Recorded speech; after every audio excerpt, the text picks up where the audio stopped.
அப்போஸ்தல நடவடிக்கைகள் 17ஆம் அதிகாரம் 29ஆம் வசனத்திலிருந்து, நாம் தேவனுடைய சந்ததியாராயிருக்க மனுஷருடைய சித்திர வேலையினாலும் யுக்தியினாலும் உருவாக்கின பொன், வெள்ளி, கல் இவைகளுக்கு தெய்வம் ஒப்பாயிருக்கும் என்று நாம் நினைக்கலாகாது. அறியாமை உள்ள காலங்களை தேவன் காணாதவர் போலிருந்தார். இப்பொழுதோ மனம் திரும்ப வேண்டும் என்று எங்கும் உள்ள மனுஷர் எல்லாருக்கும் கட்டளையிடுகிறார். மேலும் ஒரு நாளை குறித்திருக்கிறார். அதிலே அவர் தாம் நியமித்த மனுஷனை கொண்டு பூலோகத்தை நீதியாய் நியாயம் தீர்ப்பார். அந்த மனுஷனை மரித்தோரிலிருந்து எழுப்பினதினாலே அதன் நிச்சயத்தை எல்லாருக்கும் விளங்க பண்ணினார் என்றார். அந்த மனுஷனை மரித்தோரிலிருந்து எழுப்பினதினாலே அதன் நிச்சயத்தை எல்லாருக்கும் விளங்க பண்ணினார் என்றார். நான் வாசித்த வார்த்தைகளை கவனமாய் கேட்டீர்கள் என்று நம்புகிறேன். வேதத்தை வாசிக்க தெரியாதவர்கள் கூட வார்த்தையை கவனமாய் கேட்டுவிட்டீர்கள் என்று நம்புகிறேன். அந்த மனுஷனை மரித்தோரிலிருந்து எழுப்பினதினாலே, எந்த மனுஷனை?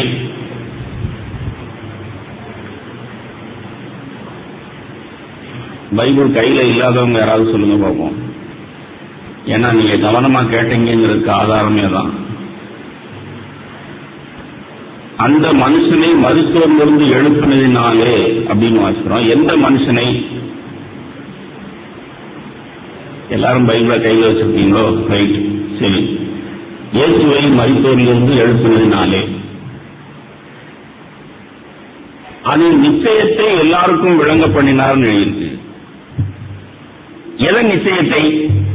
இயேசுவை உயிரோட எழுப்பி தேவன் கடவுள் ஒன்றை நிச்சயப்படுத்தினார். அந்த நிச்சயத்தை எல்லாருக்கும் விளங்க பண்ணினார். அப்படின்னா பிரகடனம் பண்ணினார். எதை பிரகடனம் பண்ணினார்? இயேசுவை உயிரோடு எழுப்பினதனாலே. வார்த்தையை ஒருவேளை ஏனோதானோன்னு கேட்டிருந்தோம்னா நம்ம திரும்பவும் வாசிப்போம். 31ஆம் வசனம். ஒரு நாளை குறித்திருக்கிறார். அதிலே அவர் தாம் நியமித்த மனுஷனை கொண்டு பூலோகத்தை நீதியாய் நியாயம் தீர்ப்பார்.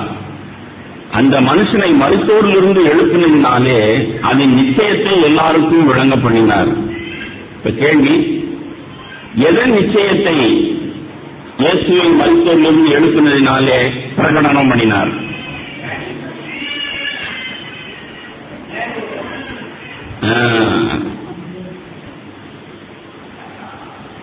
தாம் நியமித்த மனுஷனை கொண்டு.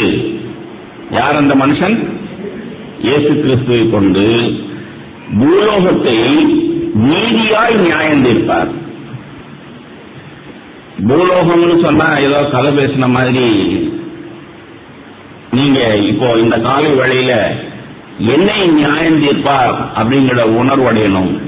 கர்த்தருடைய நாளிலே நீங்கள் ஆவிக்குள்ளானது உண்டானால், நீங்கள் பரிசுத்த ஆவியினால் நிரப்பப்பட்டு பயபக்தியாய் தேவனை இப்பொழுது ஆராய்த்தது உண்டானால், ஆவியானவர் இயேசு கிறிஸ்துவை கொண்டு உலகத்தை நியாயம் தீர்ப்பார் அப்படிங்கிறது பதிலா இப்போ இயேசு கிறிஸ்துவை கொண்டு என்னை நியாயம் தீர்ப்பார் அப்படின்னு உணர்வடையணும். அப்படி உணர்வடைந்தவர்கள் ஆமென் சொல்லுங்க. நான் பல வாரங்களா இந்த வார்த்தையை தியானித்திருக்கிறேன்.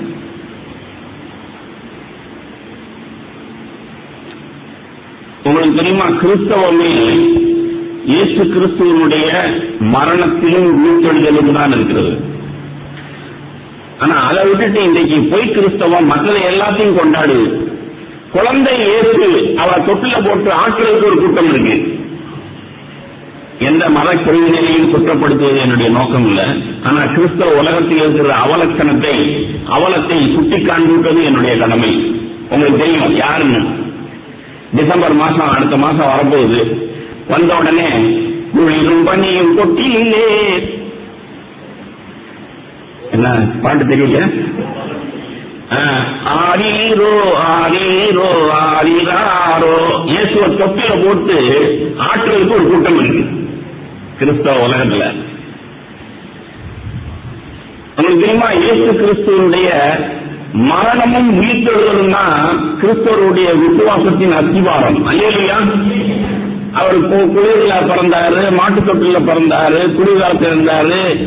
அவருக்கு தாளாட்டுவோம், ரோரோரோன்னு ஆட்டுவோம்னு சொல்லி இயேசுவை தாளாட்டுறதுக்கும் பாட்டு பாடுறதுக்கும் கிறிஸ்துமஸ் கொண்டாடுறதுக்கும் கிறிஸ்தவ உலகம் தயாரா இருக்கு.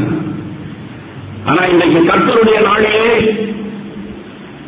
ஆவிக்குரிய சபையிலே வந்து அமர்ந்திருக்கிற சகோதரனை சகோதரியே, இயேசு கிறிஸ்துவை கொண்டு உன்னையும் என்னையும் தேவன் கடைசி நாளிலே நீதியாய் நியாயம் தீர்ப்பார். இந்த உலகத்துல வேணா நியாய தீர்ப்புக்கு அப்பீல் கீழ்கோர்ட்டில இருந்தா மேல்கோர்ட்டுக்கு. எந்த மாவட்டத்திலையும் எந்த ஸ்டேட்லையும் ஹைகோர்ட்னு இருக்கும். அங்க ஒரு கேஸ் தோத்து போச்சுன்னா உடனே போறேன் நான் சுப்ரீம் கோர்ட்டுக்கு, உச்ச நீதிமன்றத்துக்கு போறாங்க.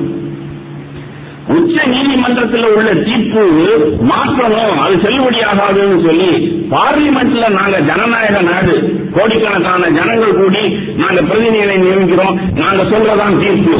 போங்கடா, நீங்க ஒரு 4 பேர் ஜட்ஜா உட்கார்ந்துட்டு என்னத்தான் சொல்லுவீங்க, அதெல்லாம் கேட்டுட்டு இருக்கணுமா? இப்படிப்பட்ட வாக்குவாதங்களும் விதண்டவாதங்களும் இன்மையிலே உண்டு. அருமையான சகோதரனை சகோதரியே, ஒரு நாள் வரும், அந்த நாளிலே ஒரு மனுஷனை கொண்டு தேவன் பூமியில் உள்ள அத்தனை பேரையும் நீதியாய் நியாயம் தீர்ப்பார். அதற்கு அப்பீலே கிடையாது. நீ வாயை திறந்து பதில் சொல்ல முடியாது. தெய்வ பக்தி உள்ள தாவீது சொல்லுகிறான், நீ பேசும், நீ நியாயம் தீர்த்தால், நீ வாயை திறந்தால் நான் வாய் பற்றிக் கொள்வேன். அந்த நாள் வரும், சகலத்தையும் சிருஷ்டித்தவர் நியாயம் தீர்ப்பார். நாவுகள் யாவும் வாய் பற்றி முகங்குப்புற விழுந்து நோ அப்பீல், நோ அப்பீல். இந்த காலத்து பாஷையில் அதான் அர்த்தம். தேவ பாஷையில வேதத்துல முழங்கால்கள் யாவும் முடங்கும், நாவுகள் யாவும் அறிக்கை செய்யும். எதை அறிக்கை செய்யும்? உங்களுடைய தீர்ப்பு நீதியானது. There is no appeal. தேவனே, நீ பேசிவிட்டீர், இதுக்கு மறுபேச்சே கிடையாது. தேவனுடைய நியாய தீர்ப்புக்கு மறுபேச்சே கிடையாது, முறையீடே கிடையாது. இந்த தீர்ப்பு சரியில்லை, இது எப்படி சரியாகும் அப்படின்னு பேசுறதுக்கு இடமே கிடையாது. இயேசு கிறிஸ்துவுடைய உயிர்த்தெழுதல் ஒன்றை நிரூபிக்கிறது. அவரை கொண்டு, தேவன் அவரை கொண்டு கடைசி நாளிலே நம் ஒவ்வொருவரையும் நீதியாய் நியாயம் தீர்ப்பார். உயிர்த்தெழுதல் இயேசுவை உயிரோடு எழுப்பினதினாலே இதை தேவன் விளங்க பண்ணினார். தொட்டில போட்டு ஆட்ட வேண்டாம், நாம இயேசுடைய உயிர்த்தெழுதலை தான் கொண்டாடணும். சரி, இயேசு உயிர்த்தெழுவதற்கு முன்பாக அவர் மரித்தார். இதுவும் கிறிஸ்தவ விசுவாசத்தின் அஸ்திவாரம். உங்களுக்கு தெரியுமா, இயேசு மரிக்கல, அவர் மயக்கம் அடைஞ்சு நினைவிழந்து அவர் யோக நிலை அப்படிங்கிறாங்க இந்துக்கள். முஸ்லிம்கள் அவர் கொடுக்கப்பட்டார், அடக்கம் பண்ணப்பட்டார், சமாதியானாருங்கிறாங்க. இன்னும் எத்தனையோ விதத்துல ஆகக்கூடிய அவர் சாகலையா, செத்தாதான உயிரோடு எழுந்திருக்குன்னு பேசலாம். தெரியுமா? இயேசு குழந்தையா பிறந்தார், அவரை தாளாட்டுவோம் ரோரோன்னு சொல்றதுக்கெல்லாம் எந்த எதிர்ப்பும் கிடையாது.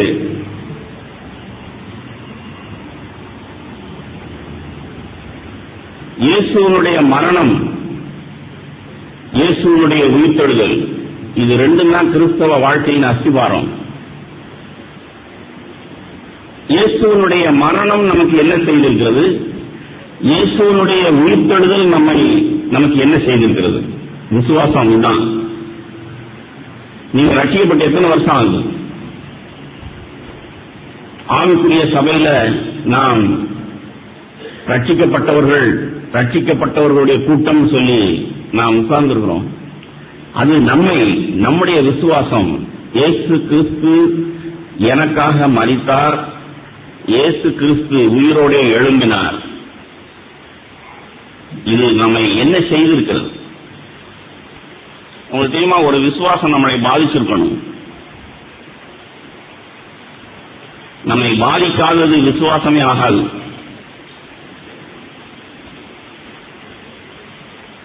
இந்த விசுவாசம் நம்மை பாதிச்சிருக்கணும். எபேசியருக்கு எழுதின நிருபம் 2ஆம் அதிகாரம் 1 வசனம். அக்கிரமங்களினாலும் பாவங்களினாலும் மரித்தவர்களாயிருந்த உங்களை உயிர்ப்பித்தார். பாத்தீங்களா? இயேசு கிறிஸ்துவனுடைய மரணம், உயிர்த்தெழுதல், இதுதான் கிறிஸ்தவ நம்பிக்கையின் விசுவாசத்தின் அஸ்திவாரம். இதை விட்டுட்டு மற்றதெல்லாம் பேசிட்டு இருந்தோம்னா நாம கிழவிகள் பேச்சை பேசிக் கொண்டிருக்கிறோம் அர்த்தம், வேத வார்த்தையின்படி. அப்படி இல்லைன்னா வேஸ்ட், கிழவிகள் பேச்சு, பிரயோஜனம் இல்லாதது. இயேசு கிறிஸ்துவனுடைய மரணம், உயிர்த்தெழுதல். இப்போ ஆராதனை வேளையில அந்த சங்கீதத்துல அத்தனை வார்த்தைகளுடைய முடிவுல ஆவியில நிறைஞ்சு அந்த மனுஷன் சொல்றான், தாழ்விலே இருந்தோம் அப்படின்னு. இஸ்ரேல் ஜனங்கள் இன்னைக்குரிய தாழ்விலே இருந்தார்கள், அடிமைப்பட்டிருந்தார்கள். எகிப்திலிருந்து எங்களை விடுவிச்சு, இதெல்லாம் பாட்டு, மற்ற வரிகள் எழுதிக்கும். ஆனா மனிதன் வீழ்ச்சி அடைந்திருக்கிறான், பாவத்திலும் அக்கிரமத்திலும் மரித்திருக்கிறோங்கிற உணர்வு நமக்கு தான் ஆவியினால் கொடுக்கப்பட்டிருக்கிறது. அல்லேலூயா. அக்கிரமங்களினாலும் பாவங்களினாலும் மரித்தவர்களாயிருந்த,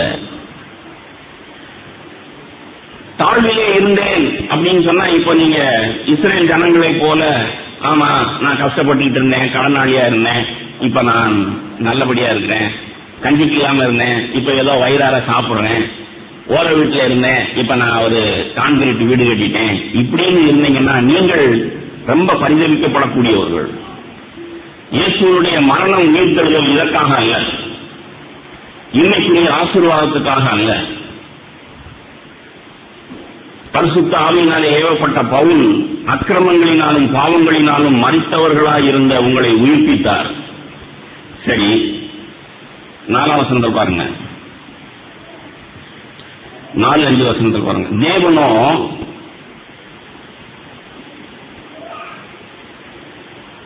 இரக்கத்தில் ஐஸ்வர்யம் உள்ளவராய் நம்மில் அன்பு கூர்ந்த தம்முடைய மிகுந்த அன்பினாலே அக்கிரமங்களில் மரித்தவர்களாயிருந்த நம்மை கிறிஸ்துவுடனே கூட உயிர்ப்பித்தார். கிருபையினாலே ரட்சிக்கப்பட்டீர்கள். திரும்பவும் அங்கே ஒரு தேவனுடைய அன்பு எப்படி வெளிப்பட்டதுன்னு சொல்லியிருக்கு. இரக்கத்தில் ஐஸ்வர்யமாம். ஹலோ, எல்லாரும் ஐஸ்வர்யவான்களா இருக்கணும் தான் விரும்புறீங்க. ஆனா தேவனுடைய ஐஸ்வர்யத்தின் ஆழம் என்ன அப்படின்னா, வீழ்ச்சியுற்ற நரகாக்கினியின் பிள்ளைகளாயிருந்த உங்களை, தாழ்விலே இருந்த உங்களை தேவன் தன்னுடைய தயவுள்ள சித்தத்தினாலே, இரக்கத்தினாலே, இரக்கத்தின் ஐஸ்வர்யத்தினாலே அவர் உங்களை நினைத்து, தாழ்விலே உங்களை நினைத்து, பாவத்தில் அக்கிரமத்தில் மரித்திருந்த உங்களை அவர் உயிர்ப்பிப்பதற்காக இயேசுவை மரிக்கும்படிக்கு அனுப்பினார். அல்லேலூயா. இயேசுவின் மரணம், உயிர்த்தெழுதல், இதுதான் கிறிஸ்தவம்.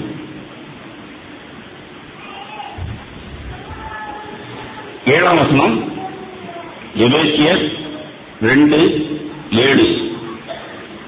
கிறிஸ்து இயேசுவுக்குள் நம்மை அவரோடே கூட எழுப்பி உன்னதங்களிலே அவரோடே கூட உட்காரவும் செய்தார். அப்படின்னா இயேசு தாழ பூமியிலே இறங்கினார். எவ்வளவு தூரத்துக்கு இறங்கினார்? பரலோகம் எத்தனை கிலோமீட்டர், நான் இருக்கிற இந்த பூலோகம் எவ்வளவு ஆழம், எவ்வளவு கீழே, அந்த கணக்கெல்லாம் நமக்கு தேவையில்லை. விஞ்ஞானம் படிக்கிறவர்கள் ஆராய்ச்சி பண்ணிட்டு கிடக்கட்டும், பூமிக்கு கீழே என்ன இருக்கு, பூமிக்கு மேல என்ன இருக்குன்னு. ஆனா வேதம் ஆவிக்குரிய முறையில் பேசுது, உயர்வு தாழ்வு. சங்கீதக்காரன் தாழ்விலே இருந்த அப்படின்னு சொன்னான். தாழ்வு அப்படின்னா பாவம், மரணம், அதுக்கு கீழே போனீங்கன்னா மரணம் என்ன செய்யும்? 2ஆம் அதிகாரம் எபேசியர் 2:3.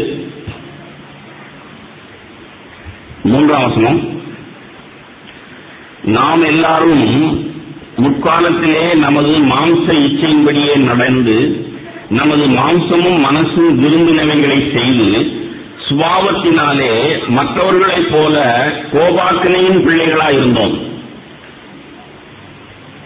நம்முடைய பாவம்,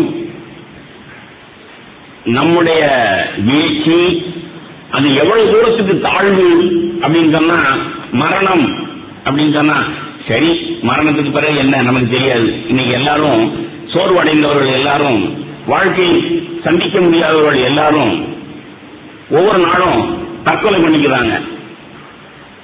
மரணம் தான் உங்களுடைய வீழ்ச்சிக்கு முற்றுப்புள்ளின்னு சொன்னா செத்துடலாம். என் பிரச்சனைக்கு தீர்வு மரணம் தான் அப்படின்னு சொன்னா யூதாஸ் செய்ததை நாமும் செய்திடலாம். ஆனா அது தீர்வு கிடையாது. நாம் உயிரோட எழும்பி ஒரு நாள்ல கை கட்டி நின்று பதில் சொல்லி ஆகணும் நாம் வாழ்ந்த வாழ்க்கைக்கு. ஆமென். உலகத்தார் முட்டாள்தனமாய் தாழ்வு அப்படின்னு சொன்னா மரணம் தான். உங்களுக்கு தெரியுமா, நிறைய பேர் பிலாசபி பேசுறாங்க.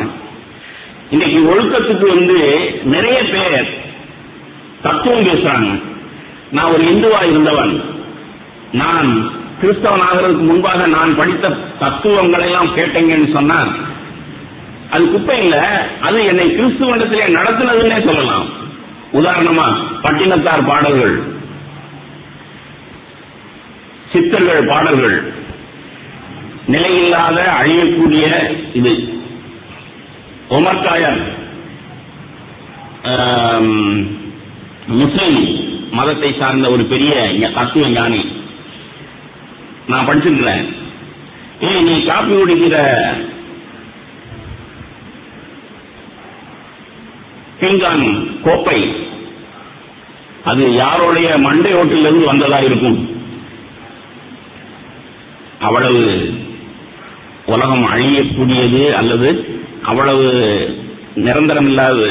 நீ நினைச்சிட்டு இருக்கிற, நீ காப்பியை குடிச்சுட்டு இருக்கிறேன்னு சொல்லி அது யாருடைய மண்டை ஓட்டியருடைய தூசி அப்படின்னா என்ன அர்த்தம்? மனுஷனே, உன் வாழ்க்கை நிலையாது. நீ ஒரு நாள் இப்படி மண்ணோட மண்ணா போயிடுவ. உன் மண்ணில் இருந்து இன்னொருத்தன் காப்பியை குடிச்சுட்டு இருப்பான். பாத்தீங்களா, விரக்தி உண்டாகல. இதுபோல இந்த உலக வாழ்க்கை அழியக்கூடியது. சரி விட, இன்னைக்கு செத்தா நாளைக்கு பால், அது கூட ஒரு நீதியை உண்டு பண்ணுது. மனுஷனுக்கு பண விஷயத்துல ஒரு நீதியை உண்டு பண்ணுது. இதெல்லாம் வேதம் பேசுகிற நீதி அல்ல. நல்ல கவனிச்சீங்களா? இயேசுவுக்கு முன்பாக நாம் நிற்போம். இயேசு கிறிஸ்துவை கொண்டு தேவன் நியாயம் தீர்ப்பார். நம்முடைய வாழ்க்கையை நியாயம் தீர்ப்பார். அப்படின்னா எனக்காக அவர் மரித்தார். ஆகையினால அவரை உயிரோட எழுப்பி அவரை போல் வாழாத எல்லாரையும் தேவன் நியாயம் தீர்ப்பார். இதுதான் கிறிஸ்தவம். விளங்குதா? இன்னும் விளக்கி சொல்லுவோம். ரோமர் எழுதின நிருபம் 1 அதிகாரம்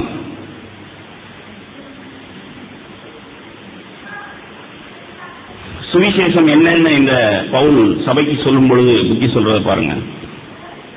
4ஆம் வசனம் 1ஆம் அதிகாரம் ரோமர் 1:4.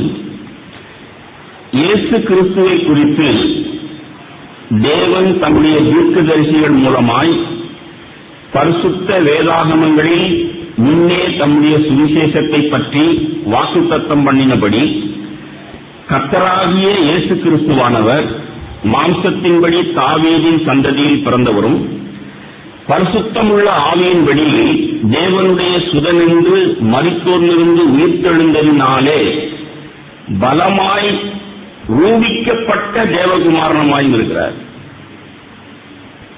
அப்படின்னா பவுல் சொல்றார், எப்பா இயேசுங்கிற ஒரு மனுஷனை பார்த்தீங்கல்ல, கேள்விப்பட்டீங்கல்ல, அவரை நீங்கள் சாதாரண மனுஷன் நினைச்சீங்க. உண்மைதான், அவர் தாவீதின் சந்ததியில் பிறந்தவர் தான். நீங்களும் ஏதோ ஒரு சந்ததியில பிறந்தது போல அவரும் ஒரு தாவீதின் சந்ததியில் பிறந்தவர் தான். ஆனா என்ன நடந்தது தெரியுமா? நற்செய்தி என்ன தெரியுமா? தேவன் அவரை உயிரோட எழுப்பினார். ஏன் எழுப்பினார் தெரியுமா? அவர் ஆவியிலே பாவம் இல்லாதவராய், களங்கம் இல்லாதவராய், பிதாவுக்கு முன்பாக குற்றமற்றவராய், நியாயம் தீர்க்கப்படாதவராய், கண்டிக்கப்படாதவராய், மாறாக பிதாவின் வலது பார்க்கத்திலே அவருக்கு சமமாய் உட்காருகிற அந்தஸ்து பெற்ற தேவகுமாரனாய் இருக்கிறார். அல்லேலூயா. இதுதான் நற்செய்தி. அப்படின்னா என்ன அர்த்தம் தெரியுமா? ஏன் நற்செய்தி தெரியுமா? மாம்சமாய் இருக்கிற மனுஷனே பாவம் மரணம்ங்கிற பிரமாணத்தினாலே மரணத்தை மட்டுமல்ல, மரணத்துக்கும் கீழே கோபாக்கினை, பாதாளம், நித்தியம் அப்படின்னு சொன்னா தண்டனையும் நித்தியமானது, ஆசீர்வாதம் மாத்திரமல்ல. பாவம் மரணம்ங்கிற பிரமாணம் என்னை மரணத்தில் மாத்திரம் கொண்டு இல்ல, மரணத்துக்கு பிறகு நித்தியமாய் ஐயோ ஐயோ என்று அலறக்கூடிய நித்திய அவல கோபாக்கினைக்கு என்னை கொண்டு போய் விடும். தாழ்விலே என்னை நினைத்தார்னா அதான் தாழ்வு. நான் மாம்சமும் மனசு ஒருவனுடைய வாழ்ந்தால் அது மரணத்தில் மாத்திரமல்ல, மரணத்துக்கு பின்னே நித்தியமாய் ஐயோ ஐயோ என்று அலறக்கூடிய நித்திய நரகாக்கினைக்கு என்னை கொண்டு போய் விடும். இதுதான் என்னுடைய தாழ்வு. இதுல என்னை மீட்கணுங்கிறதற்காக தேவன் இயேசுவை அனுப்பினார். அவர் கீழே இறங்கினார். எவ்வளவு தூரத்துக்கு இறங்கினார்? பிலிப்பியருக்கு எழுதின நிருபம் 2ஆம் அதிகாரம். இந்த வார்த்தையின் ஆழமெல்லாம் நீங்க வேதத்தில் பார்த்து தேவனை ஆராதிக்கணும், ஆவியில நிறைஞ்சு துதிக்கணும். பிலிப்பியருக்கு எழுதின நிருபம் 2ஆம் அதிகாரம்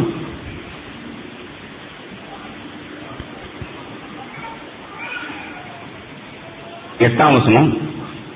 அவர் மனுஷ ரூபமாய் காணப்பட்டு, இயேசு மாம்சத்தில் வெளிப்பட்டார்.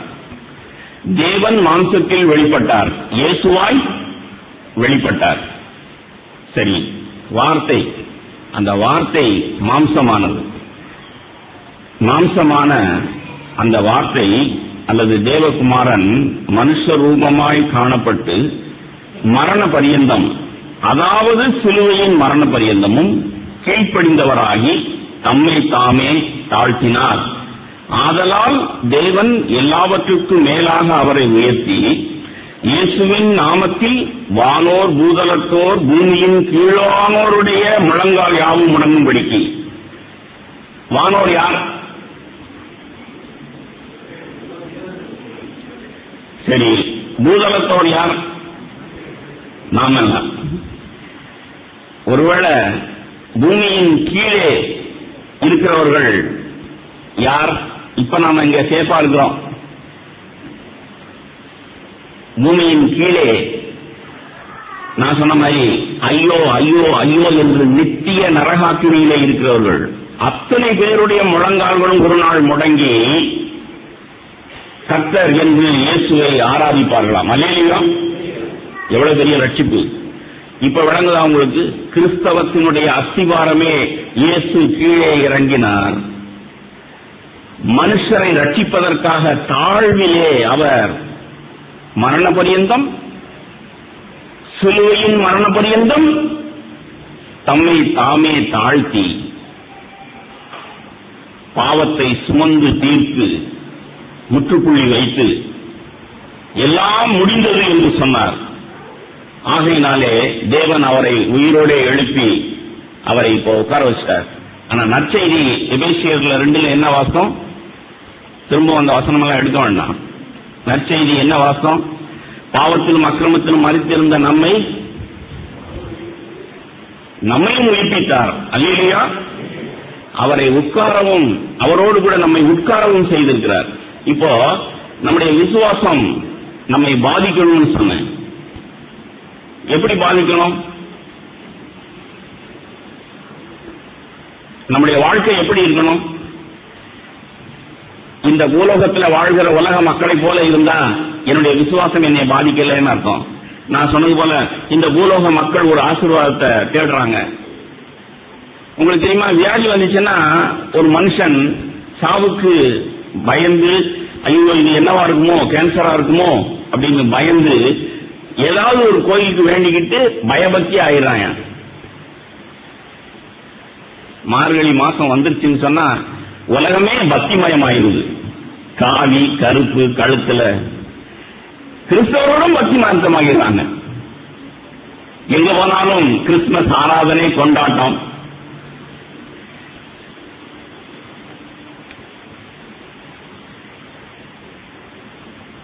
நம்முடைய விசுவாசம் நம்மை பாதிச்சிருக்கா? ஒவ்வொரு நாளும் கிறிஸ்து மரித்தார், என் தாழ்விலே அவர் என்னை நினைத்தார். அவருடைய மரணம், அவருடைய மரணத்தினாலே, அவருடைய மரணத்தை விசுவாசிக்கிற நான் எப்படி பாதிக்கப்பட்டிருக்கிறேன்? பழைய ஏற்பாட்டில் ஒரு நிகழ்ச்சியை நான் தியானித்து ரொம்ப உற்சாகம் அடைந்தேன்.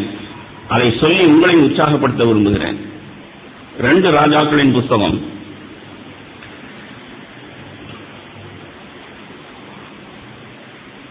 13ஆம் அதிகாரம். 2 ராஜாக்கள் 13ஆம் அதிகாரம்.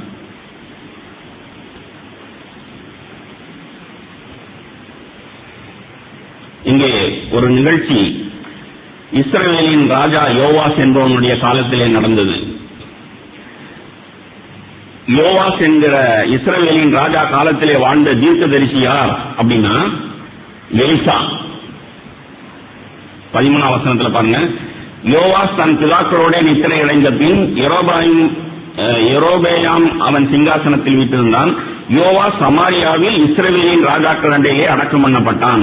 அவன் நாட்களில், யாருடைய நாட்களில்? யோவாஸ் நாட்களில் ஒரு நிகழ்ச்சி ஆவியில ஏவப்பட்டு இந்த புஸ்தகத்தை எழுதின மனுஷன் எழுதுகிறான். ஒரே ஒரு நிகழ்ச்சி. யோவாஸ் இஸ்ரவேலை ஆளுகை செய்கிறான். அவன் காலத்திலே வாழ்ந்த தீர்க்கதரிசி யார்? சொல்லுங்க, தூக்கம் வரக்கூடாது. எலிசா. எலிசா இப்ப என்னவா இருக்கிறான்? எப்படி இருக்கிறான்? தெம்பா இருக்கிறானா? எலிசா மரணத்துக்கு எதுவான வியாதியாய் கிடந்தான். அப்பொழுது இஸ்ரவேலின் ராஜாவாகிய யோவாஸ் அவனிடத்துக்கு போய் அவன் மேல் விழுந்து அழுது, என் தகப்பனே, என் தகப்பனே, இஸ்ரவேலுக்கு ரதமும் குதிரை வீரருமாய் இருந்தவரே என்றான். இப்ப அவனுக்கு பயம் வந்துச்சு. அவன் ராஜா, ஆனாலும் நான் யுத்தம் பண்ணலாம், 1000 போர்ச்சு வீரர்களை கொண்டு நான் யுத்தம் பண்ணலாம். ஆனா நீர் யார்? எலிசாவே, தேவ மனுஷனே, நீர் யார்? என்ன சொல்றான்? இஸ்ரவேலுக்கு ரதமும் குதிரை வீரருமாய் இருந்தவரே. நல்ல அறிக்கை. தீர்க்கதரிசியை அப்படி கனம் பண்ணுகிறான் ராஜா. இப்போ நீர் மரிக்க போறீர், அது எனக்கு எவ்வளவு துக்கத்தை உண்டு பண்ணுது. ஒரு ராஜாவுக்கு ரதம் இல்ல, படையாட்கள் இல்ல, நடத்தி போற தளபதி இல்லைன்னா என்னவா? எலிசாவே, தேவ மனுஷனே, என்னையும் என் தேசத்தையும் நடத்துகிறதற்கு நீ இல்லாம போயிருவையே, நீ மரணப்படுக்கையில் இருக்கிறையே அப்படின்னு சொல்லி இவன் அழுகும் பொழுது அந்த தீர்க்கதரிசி எப்படி தீர்க்க தரிசனம் சொல்லுகிறான் பாருங்க. இதுதான் எனக்கு உற்சாகத்தை கொடுக்குது. மரணப்படுக்கையில் இருந்தவன் எலிசா எப்படி தீர்க்க தரிசனம் உரைக்கிறான் பாருங்க. 16ஆம் வசனத்தில், அப்பொழுது அவன் இஸ்ரவேலின் ராஜாவை நோக்கி, யாரு? எலிசா யோவாசை நோக்கி, உம்முடைய கையை வில்லின் மேல் வையும் என்றான். அவன் தன் கையை வைத்தபோது எலிசா தன் கைகளை ராஜாவுடைய கைகளின் மேல் வைத்து, வில்லு அம்பு, அந்த வில்லு அம்ப அவன் பிடிச்சு ரெடியா இருக்கிறான்னு அர்த்தம். உடனே எலிசா வந்து என்ன செய்கிறான்? அவனுடைய கையின் மேல் தன் கையையும் வைக்கிறான். கிழக்கே இருக்கிற ஜன்னலை திறவும் என்றான். கிழக்கே சீரியா எதிராளிகள் இருக்கிற எல்லை, அதாவது திசை திறக்கிறான். அவன் அதை திறந்த போது எலிசா எய்யும் என்றான். அவன் எய்த போது அவன், அது கர்த்தருடைய ரட்சிப்பின் அம்பும் சீரியனின்று விடுதலையாக்கும் ரட்சிப்பின் அம்புமானது, நீ சீரியரை தீர முறியடிப்பீர் என்றான். வியாதிப்பட்டிருந்த மரணப்படுக்கையில் இருந்த தீர்க்கதரிசி இஸ்ரவேலின் ராஜாவாகிய யோவாசுக்கு எப்படி தீர்க்க தரிசனம் சொல்றான்? அம்பேடு வில்லுல கூட்டு ரெடியா இருக்கியா? ரைட்டு. தன் கையையும் அதன் மேல் வைத்து கிழக்கு திசையை நோக்கி எய். இது அம்பு வெறும் அம்பு இல்ல, இது ரட்சிப்பின் அம்பு. இது உன்னை சீரியரிலிருந்து எதிராளிகளுக்கிருந்து உன்னை மீட்கும், ரட்சிக்கும், உயிர்த்தெழுதல். அல்லேலூயா. சரி, அதோட முடிஞ்சல. சாவு படுக்கையில் இருக்கிற தீர்க்கதரிசி சொல்றான்,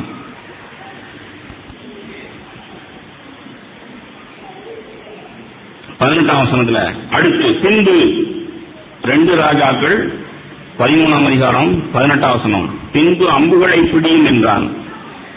எலிசா ராஜாவை பார்த்து அவைகளை பிடித்தான். அப்பொழுது அவன் இஸ்ரவேலின் ராஜாவை நோக்கி, தரையிலே அடியும் என்றான். இப்ப வில்லுல பூட்டி இல்ல, அம்பு. இந்த அம்பை பிடிச்சுக்கிட்டியா? சரி, பிடிச்சிருக்க. இப்போ அந்த அம்பை தரையிலே அடியும் என்றான். அவன் 3 தரம் அடித்து நின்றான். யாரு? யோவாஸ். 19ஆம் வசனத்தில், அப்பொழுது தேவனுடைய மனுஷன் அவன் மேல் கோபமாகி, நல்ல கவனிங்க, தீர்க்கதரிசிக்கு ராஜா மேல கோபமாகி, ஏன் கோபம்? நீங்கள் 5-6 விசை அடித்தீரானால் அப்பொழுது சீரியரை தீர முறியடிப்பீர். இப்பொழுதோ சீரியரை 3 விசை மாத்திரம் முறியடிப்பீர் என்றார். அம்ப பிடிச்சு அடிக்க சொன்னா உங்களுக்கு தெரியுமா? இதுக்கெல்லாம் அர்த்தம் இருக்கு. நான் சொல்றேன், விளக்கி சொல்றேன். ராஜா அடிக்கிறான். சீரியரை எதிராளியை முறியடிக்கிறதுக்குன்னு சொன்னா இவனுக்கு ஒரு வைராக்கியம் இருக்கணும். அந்த வைராக்கியத்துல எத்தனை தடவை அடிச்சான்? 3 தடவை அடிச்சான். 3 தடவை அடிச்சது போதுமா? தீர்க்கதரிசி எலிசா என்ன சொல்றான்? 5-6 முறை அடிச்சிருக்கணும். அப்படின்னா டபுளா அடிச்சிருக்கணும்.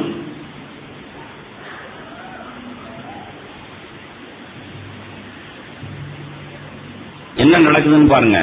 தேவன் எவ்வளவு துல்லியமானவர்னு பாருங்க. தீர்க்கதரிசி சொன்னதன்படியே தான் நடக்குது. என்ன சொன்னா? 19ஆம் வசனத்துல கடைசியில என்ன அர்த்தம்? சீரியரை, பைபிள் படிச்சுட்டு இருக்கீங்களா இல்லையா? 3 முறை அடிச்ச இல்ல, 3 முறை தான் நீயும் எதிராளியை அடிப்பாய். இது நடந்துச்சா இல்லையா? எங்க எழுதியிருக்கு? கடைசி வசனத்தில் என்ன எழுதியிருக்கு பாருங்க. 3 விசை கடைசி வசனத்தில் பாருங்க, கடைசி பகுதி.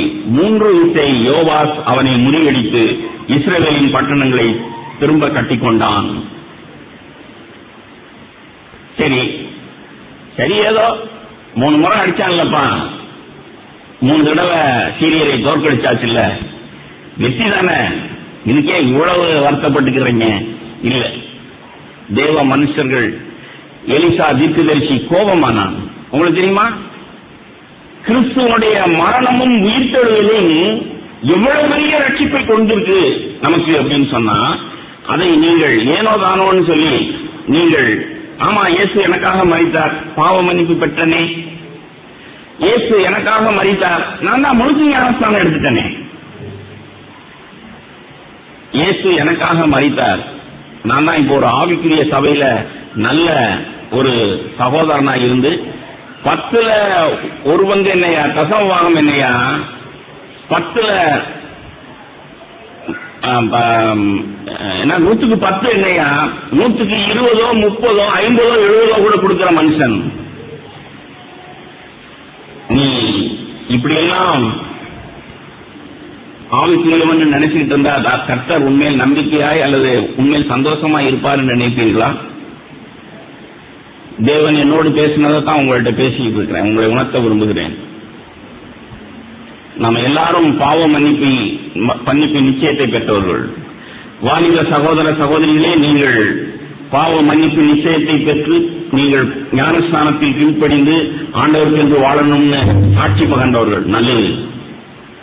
இன்னும் கொஞ்சம் பேர் இங்க உட்கார்ந்து இருக்கிற அநேகம் பேர் பாவம் செய்யாமல் வாழணும்னு சொல்லி ரொம்ப சாட்சியாய் பாவத்துக்கு எதிராய் நீங்கள் யுத்தம் பண்ணி வெற்றி வாழ்க்கை வாழ்கிற வேளாம்பட்டு கிறிஸ்தவ சபையார்.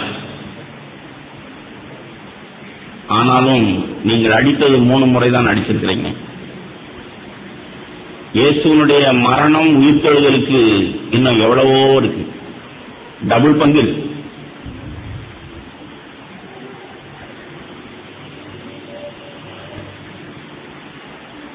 தீர்க்கதரிசி யோவான் ஸ்நானகன் அவன் தீர்க்க தரிசனம் சொன்ன பொழுது இயேசுவை காண்பித்து என்ன சொன்னான்? இதோ இங்க என்ன வசனம் எழுதி போட்டுமோ சொல்லுங்க. இதோ உலகத்தின் பாவத்தை சுமந்து தீர்க்கிற தேவ ஆட்டுக்குட்டி. திரும்பவும் உலகம் சொன்னா கதை கேட்கிற மாதிரி கலாகால சேவை மாதிரி விசுவாசம் உங்களை பாதிக்கணும். என்னுடைய பாவத்தை சுமந்து தீர்க்கிற, பாவத்தை பூரா சுமந்து தீர்த்துட்டா என்ன பாவம் இருக்கும்? 3 அடினா என்ன, 6 அடி என்னன்னு இப்ப பேசிட்டு இருக்கிறேன். பாவ மன்னிப்பு தான் ரட்சிப்பா, அல்லது நான் அடிக்கடி சொல்றது போல கொஞ்சம் பல்ல கடிச்சுக்கிட்டு மனுஷருக்கு முன்பாக நீங்கள் செய்கிற நீதிகள் தான் ரட்சிப்பா? நான் இப்ப குடிக்கிறது இல்ல, பீடி சிகரெட் குடிக்கிறது இல்ல, நான் வெத்தலை வாக்கு போயில போட்டுக்கிட்டு இருந்தேன், அதெல்லாம் செய்கிறது இல்ல, நான் ரொம்ப யோக்கியமான மனுஷன். கிறிஸ்து உங்களுக்கு கொடுத்த ரட்சிப்பு இவ்வளவுதானா?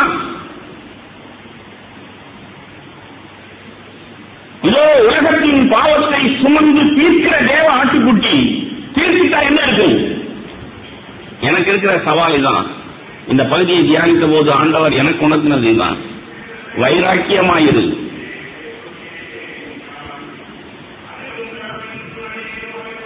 பாவத்தை சுமந்து தீர்க்கிற தேவ ஆட்டுக்குட்டி. நம்முடைய பாவத்தை சுமந்து தீர்த்துட்டாருன்னு சொன்னா அங்க இருக்கக்கூடாது. அப்படின்னா ஒவ்வொரு நாளும் நான் என்னுடைய பாவத்தை கண்டு அதை சுமத்திடணும். யார் மேல? அவர் மேல சுமத்திட்டேன்னு சொன்னா எங்கிட்ட அந்த பாவம் இருக்காது.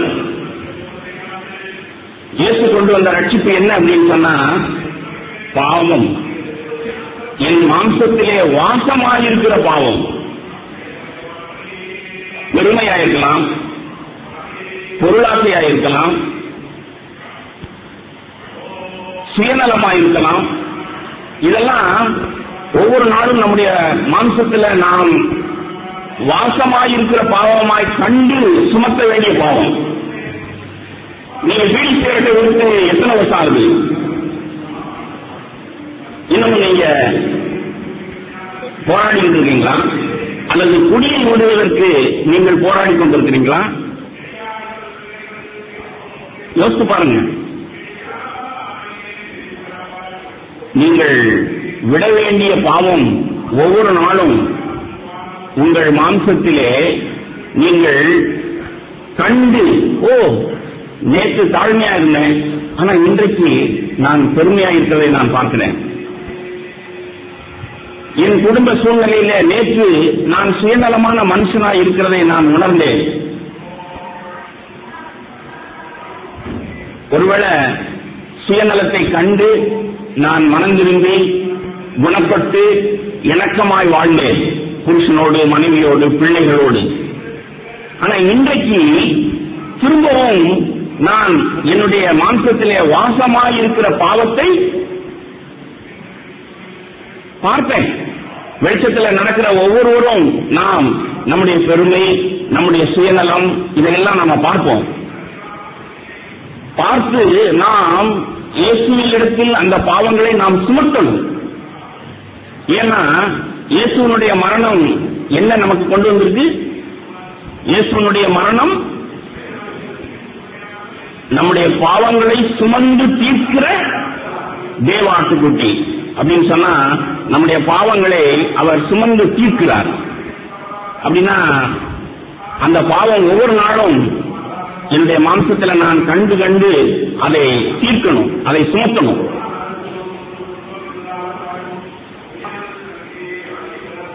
ஒன்னு யோவான்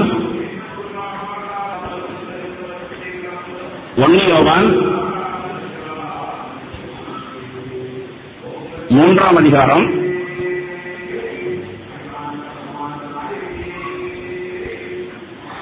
இந்த அப்போஸ்தலன் சொல்லுகிற புத்திமதியை பாருங்க. நம்ம என்ன தியானிச்சுக்கிட்டு இருக்கிறோம்? 3 முறை அடிச்சது போதாது, 3 முறை அடிச்சது போதாது, டபுளா அடிச்சிருக்கணும், 5-6 முறை அடிச்சிருக்கணும். இந்த யோவான் அப்போஸ்தலன் சொல்ற புத்திமதியை கேளுங்க, சபைக்கு சொல்லுகிற புத்திமதியை. 1 யோவான் 3ஆம் அதிகாரம் 2ஆம் வசனத்துல, பிரியமானவர்களே, இப்பொழுது தேவனுடைய பிள்ளைகளாய் இருக்கிறோம், இனி எவ்விதமாய் இருப்போம் என்று இன்னும் வெளிப்படவில்லை. ஆகிலும் அவர் வெளிப்படும் போது அவர் இருக்கிற வண்ணமாகவே நாம் அவரை தரிசிப்பதினால் அவருக்கு ஒப்பாய் இருப்போம் என்று அறிந்திருக்கிறோம். அவர் மேல் இப்படிப்பட்ட நம்பிக்கை வைத்திருக்கிறவன் எவனும் அவர் சுத்தமுள்ளவராய் இருக்கிறது போல தன்னையும் சுத்திகரித்துக் கொள்கிறான். சரி, இப்ப கேள்வி, வேத வார்த்தையை வாசிட்டீங்க. இப்ப கேள்வி, அவர் சுத்தமுள்ளவராய் இருக்கிறது போல தன்னையும் சுத்திகரித்துக் கொள்கிறான். எவ்வளவு தூரத்துக்கு நீங்கள் சுத்திகரிக்கணும்? எவ்வளவு தூரத்துக்கு நம்மை சுத்திகரிக்கணும்?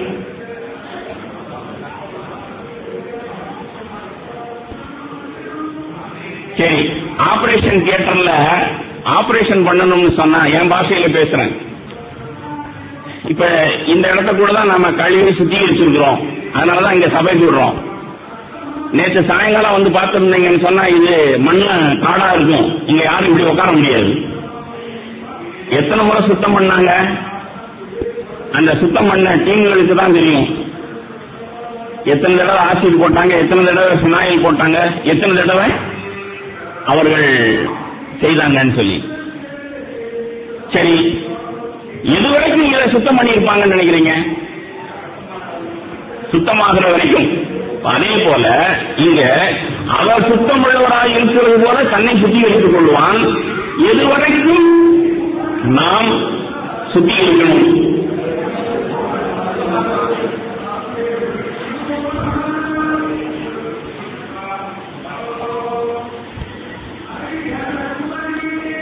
பதில் அங்க எழுதியிருக்கு. நீங்கள் நானும் மஞ்சளை சுத்திக்கிற வேண்டியதில்லை. 5ஆம் வசனம் வாசிங்க.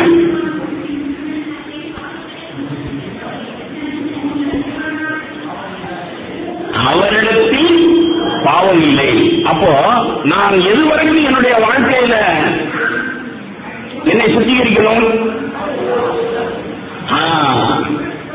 என்னுடைய மாம்சத்தில் வாசமாயிருக்கிற பாவம், பாவத்தை சுமந்து தீர்க்கிற தேவ ஆட்டுக்குட்டியின் மேல் சுமத்தும் வரைக்கும் என் சுயநலம், என் பெருமை, என் பொருளாசை, என் இரக்கமில்லாமை நிறைந்திருக்கு. அதை நீங்கள் பாவமா பார்த்திருந்தீங்கன்னு சொன்னா அவர்கள் மேல் சுமத்திடுவீங்க, இயேசுவின் மேல் சுமத்திடுவீங்க. இப்போ மன்னிக்க முடியாமை உங்களுக்கு தெரியுமா? நாம் அடைய வேண்டிய நீதி அல்லது எவ்வளவு சுத்தமா இருக்கணும் அப்படின்னு சொன்னா, ஒரு உதாரணம் சொல்லணும்னு சொன்னா, தேவன் இரக்கமுள்ளவரா இருக்கிறது போல நாமும் இரக்கமுள்ளவர்களா இருக்கணும். அப்படின்னா என்ன அர்த்தம்? தேவன் அல்லது இயேசு இந்த பூமியில் இருந்த பொழுது நான் யாரையும் நியாயம் தீர்க்க வரலன்னாரு. ஒரு உதாரணம் சொல்றேன். அவரை பெயர் புஸ்தகம்னு சொன்னாங்க, பிசாசுகளின் தலைவன் சொன்னாங்க. அப்போ அவர் அதை எப்படி டீல் பண்ணார்? என்ன சொன்னார்? அதுக்கு மறு உத்தரவு என்ன சொன்னார்? பிசாசுகளின் தலைவன் அப்படின்னு அவர் சொன்ன போது, ஜனங்கள் அவரை சொன்ன போது அவர் அதற்கு என்ன பிரதியுத்தரம் சொன்னார்?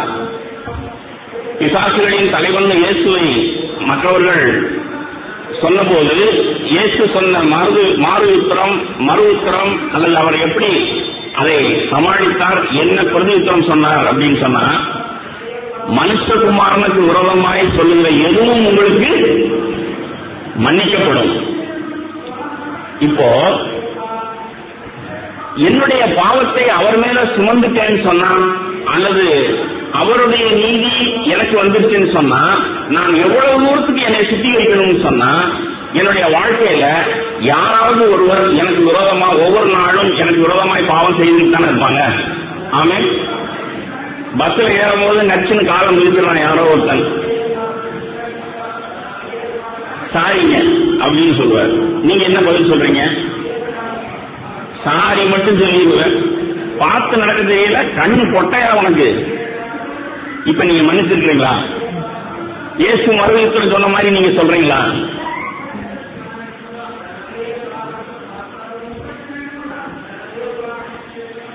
விளங்குதா? இப்போ 3 முறை அடிக்கிறதுனா என்ன, 6 முறை அடிக்கிறதுனா என்ன? நாம ஒரு சில வேளைகள்ல நாம முகத்தை வலிக்கும், முகத்தை சுழிச்சுக்கிட்டு ஒரு எரிச்சலான அல்லது வாயின் வார்த்தையில எந்த கோபமும் சொல்லாம நம்முடைய கோப முகத்தை மட்டும் பார்த்துட்டு போயிருப்போம், காட்டிட்டு போயிருப்போம். அதுக்கு பேர் என்ன? நம்ம கிராமத்து பாஷையில மூஞ்சியை காட்டிட்டாங்க. வார்த்தையை வெளிக்கிறதுக்கு பதிலா மூஞ்சியை காட்டிட்டாங்க. இப்போ நாம 1 முறை அடிக்கிறோம், 2 முறை அடிக்கிறோம், 3 முறை அடிக்கிறோம். சில வேளைகளை நாம நினைச்சுக்கிறோம், நச்சுன்னு காலம் மிதிச்சு அவங்கள மன்னிச்சிட்டோம் சொல்லி, சரிப்பா பரவாயில்ல, தெரியாம தானே மன்னிச்சுட்டேன் அப்படின்னு சொல்லிட்டு நான் ரொம்ப இயேசுவை போல் மாறிட்டதாக நினைச்சுக்கிட்டு இருக்கிறேன். ஆனால் நல்ல கவனிங்க, சபையில இருக்கிற ஒருவர் அதை விட வலி உண்டாக்குகிற, காலில் மிதிச்சா ஒரு வழிபோக்கன் மிதிக்கும் போது லேசா வலிக்கும், அதை மறந்துடலாம். ஆனா நம்முடைய வாழ்க்கையில புருஷன் மனைவி உறவு, குடும்ப உறவு, அதே போல சபையில சகோதர உறவு. எத்தனை வருஷமா இந்த இடத்துல சபை கூடியிருக்கிறோம்? எத்தனை சகோதரர்கள் நாம் ஒருவரோடு ஒருவர் நாம் ஐக்கியப்படுவதற்கு உரசப்படுறோம். மீட்டிங் நடக்க போகுது அடுத்த வாரம், இன்னும் 2 வாரம் கழிச்சு மீட்டிங் நடக்க போகுது. அதுக்கு எவ்வளவு ஆயத்தமாகறோம்? அதுல எத்தனை உரசல்கள் வருது? நான் கண்டது, உங்களோட ஐக்கியப்பட்டதுனால நான் உங்களிடத்திலே கண்டது. எத்தனையோ பொறுப்புகளை கொடுக்கிறோம், ஒருத்தர் செய்கிறார், அதை அவர் செய்தது வாய்க்காமல் போகுது அல்லது சரியில்லாம போயிருது. நான் பிரயாசப்பட்டது, கண்மொழிக்கு செய்தது, ஒருவேளை நான் சொன்னது போல இங்க பெருக்கினது, கூட்டினது. ஆனா மூப்பர் நான் இங்க உட்காந்து என்ன ராத்திரி பூரா கிளீன் பண்ணீங்க, இன்னும் இப்படி இருக்கு அப்படின்னு சொல்றேன். உடனே நீங்க என்ன செய்றீங்க? இருதயம் சுருங்கி போயிடுது. என்ன மூப்பரியா, எவ்வளவு நேரம் கண்ணு விழிச்சு, ஒரு வாட்டுக்கு 10 மணிக்கு டாட்டா காட்டிட்டு போய் கொரட்டை விட்டு தூங்கினாரு. நாங்க கண்ணு விழிச்சு செய்யறோம், இப்ப நொட்ட சொல்லு வேற. நீங்க எல்லாம் மூப்பரு. இந்த வார்த்தையெல்லாம் நீங்க சொல்லல. ஆனா உங்களுக்கும் எனக்கும் என்னாச்சு? இப்போ ஒரு உரத்தல். கிறிஸ்து உங்களுக்கு மன்னித்தது போல நீங்களும் ஒருவர் மன்னியுங்கள். இப்ப என்ன தியானிச்சுட்டு இருக்கிறோம்? எவ்வளவு சுத்தமாகணும்? இயேசு சுத்தமுள்ளவராக இருக்கிறது போல. அப்ப நான் மன்னிக்கணும்னு சொன்னா எப்படி மன்னிக்கணும்? இயேசு மன்னித்தது போல. ஆனாவனா பாடம் தான் இது பெரிய பாடம் இல்ல. ஆனா ஆனாவனா பாடமே நாம படிக்காதனால நமக்குள்ள இன்னும் உரசல்கள். ஒருவேளை நான் வாய் தவறி அப்படி ஏதாவது ஒரு நொட்ட சொல்லி யாரையாவது புண்படுத்தி இருக்கலாம், என்னுடைய மனைவியை, சகோதரர்களை. நான் இப்ப உணர்வடைஞ்சேன்னு சொன்னா தேவன் எனக்கு உணர்த்தினா நான் என்ன செய்யணும்? மன்னிப்பு கேட்கணும். மூப்பர் போய் யார்கிட்ட போய் மன்னிப்பு கேட்கணும்? இளைய ஒரு வாலிபன்ட்ட போய் மன்னிப்பு கேட்கணும். புருஷன் யார் இடத்துல மன்னிப்பு கேட்கணும்? அப்படி மன்னிப்பு கேட்ட புருஷர்கள் உண்டாங்க.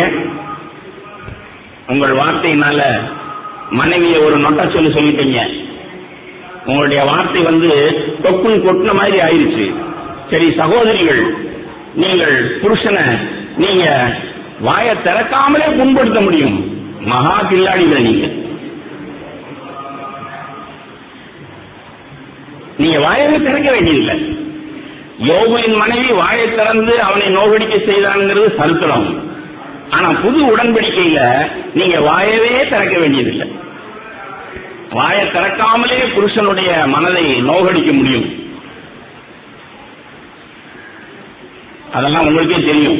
நீங்க நேர்மையா நடந்தீங்கன்னா உங்களுடைய நடக்கை, உங்களுடைய செய்கை, நீங்க எப்படி வாயை திறக்காமலே நோகடிக்க முடியும். ஆனா வேத வார்த்தை என்ன சொல்லுது? வார்த்தைக்கு வருவோம். எபேசியர் எழுதின நிருபம்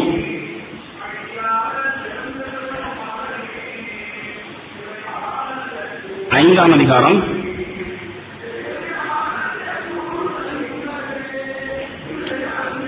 5ஆம் அதிகாரம் வரதுக்கு முன்னாடி 4ஆம் அதிகாரத்துக்கு வரும். 4ஆம் அதிகாரம் கடைசி வசனம் 32. எபேசியர் 4:32 இருந்து வாசிக்கிறேன். ஒருவருக்கொருவர் தயவாயும் மன உருக்கமாயும் இருந்து கிறிஸ்துவுக்குள் தேவன் உங்களுக்கு மன்னித்தது போல நீங்களும் ஒருவருக்கொருவர் மன்னியுங்கள். எதை பேசிக்கிட்டு இருக்கோம்? இப்ப மன்னிக்கிறத குறித்தான் பேசிக்கிட்டு இருக்கிறோம். சரி, அவனுடைய பவுல் ஆவியில நிறைய சொல்லுகிற புத்திமதியை கவனமா கேளுங்க. மன்னிக்கணும். எப்படி மன்னிக்கணுமா?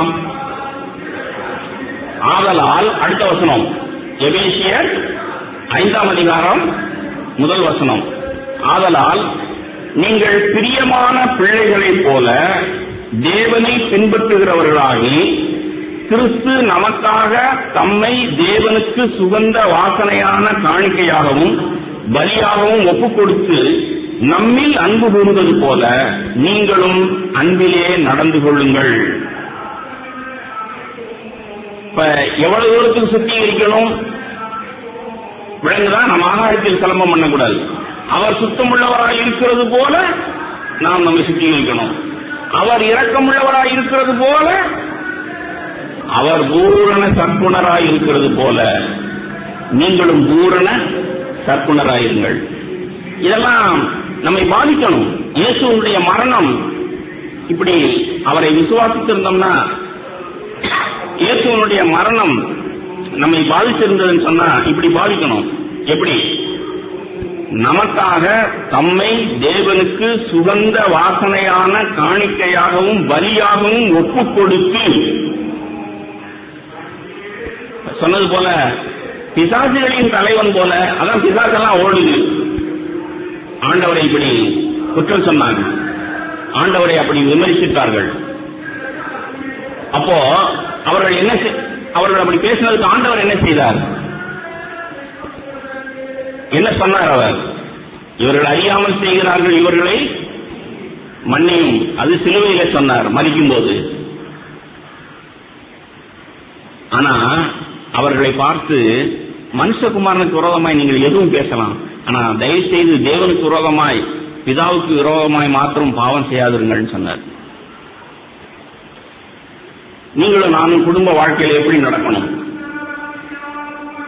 அல்லது குடும்ப வாழ்க்கையில நீங்களும் நானும் புருஷன் மனைவியை எப்படி நடத்தணும்? நான் அநேக முறை சொல்லியிருக்கிறேன், திரும்ப சொல்றேன். ஒரு சிலர் பாவத்தை உணர்ந்து மன்னிப்பு கேட்டால் நான் மன்னிக்கிறேன்னு சொல்றோம்.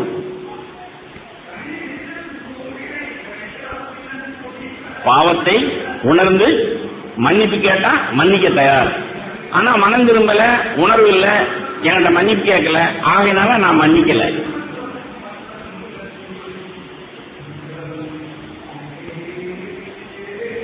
முந்தி அன்பு கூடுறதுன்னா என்ன? அதுவே மாற்றி சொன்னோம்னா முந்தி மன்னிக்கிறதுன்னா என்ன? வேத வார்த்தையிலிருந்து தான் பேசுறேன். 2:2:4 மாதிரி. முந்தி அன்பு கூறுறதுன்னா என்னன்னு தெரியும். நாம் தேவனை தேடல, தேவன் நம்மை தேடினார். சிலுவையில் அறைந்த இயேசுவை அவர்கள் அவரை விரோதித்தார்கள், பகைத்தார்கள், கொலை செய்தார்கள். ஆனால் இயேசு என்ன சொன்னார்? இவர்கள் அறியாமல் செய்கிறார்கள், இவர்களை மன்னியும்னார். அப்போ இயேசு முந்தி அன்பு கூர்ந்தார். நீங்க உங்க பாவத்தை எல்லாம் உணர்ந்து என்னிடத்துல மன்னிப்பு கேட்டா நான் மன்னிப்பேன், இல்லன்னா நீங்க தண்டிக்கப்படுவீங்க அப்படின்னு சொன்னாரா? அப்போ புருஷன் மனைவி உறவா இருக்கட்டும், சபையில சகோதரர்கள் நாம் நம்முடைய உறவா இருக்கட்டும், நாம் எப்படி மன்னிக்கணும் அல்லது நாம் நியாயம் தீர்க்கிற சுபாவம் உடையவர்களா இருக்கிறோம். என்ன மனிதர்கள், என்ன பொண்டாட்டி, எத்தனை வருஷம் வாழ்ந்தாச்சு. புருஷனுடைய இருதயத்தின் யோசனைகள், நினைவுகள். இந்த மனுஷனை கட்டிக்கிட்டு எவ்வளவு நாள் தான் இன்னமும். அப்போ நம்முடைய பாதிப்பு அல்லது நம்முடைய இருதய சுருக்கம், நம்முடைய மன்னியாமை எவ்வளவு தூரத்துக்கு இருக்குன்னு சொன்னா, நான் மன்னிச்சுட்டேன், மன்னிக்க தயார், இப்ப மன்னிக்க தயார். எப்போ மன்னிக்க தயார்னா தன்னுடைய தவறை உணர்ந்து மன்னிப்பு கேட்டா மன்னிக்க தயார். இப்படி இருந்தோம்னா நான் நம்மை சுத்திகரிக்கிறோமா? நாம எத்தனை முறை அடிச்சிருக்கிறோம்? இப்போ எத்தனை முறைன்னு சொன்னாலும் 3க்கு கீழே தான். ஆமென். ஆனா 5-6 முறை டபுளா அடிக்கணும்னு சொன்னா அதுக்கு என்ன அர்த்தம்னு நினைக்கிறீங்க? எப்படி இருக்கணும் நாம? இந்த வார்த்தையில் என்ன இருக்கு? கிறிஸ்து, எபேசியர் 5:2. கிறிஸ்து நமக்காக தம்மை தேவனுக்கு சுகந்த வாசனையான காணிக்கையாகவும் பலியாகவும் ஒப்புக் கொடுத்து நம்மில் அன்பு கூர்ந்தது போல நீங்களும் அன்பிலே நடந்து கொள்ளுங்கள். தேவன் கிறிஸ்து இயேசுவிலே உங்களை மன்னித்தார். எப்படி மன்னித்தார்? எங்களுக்கு பாவ மன்னிப்பு தேவை, நாங்க கோபாக்கினியின் பிள்ளைகளா இருக்கிறோம், நரகாக்கினியின் பிள்ளைகளா இருக்கிறோம், இயேசுவை எங்களுக்கு அனுப்புங்கன்னு நீங்க ஜெபம் பண்ணதுனால அவர் வந்தாரா? இல்ல.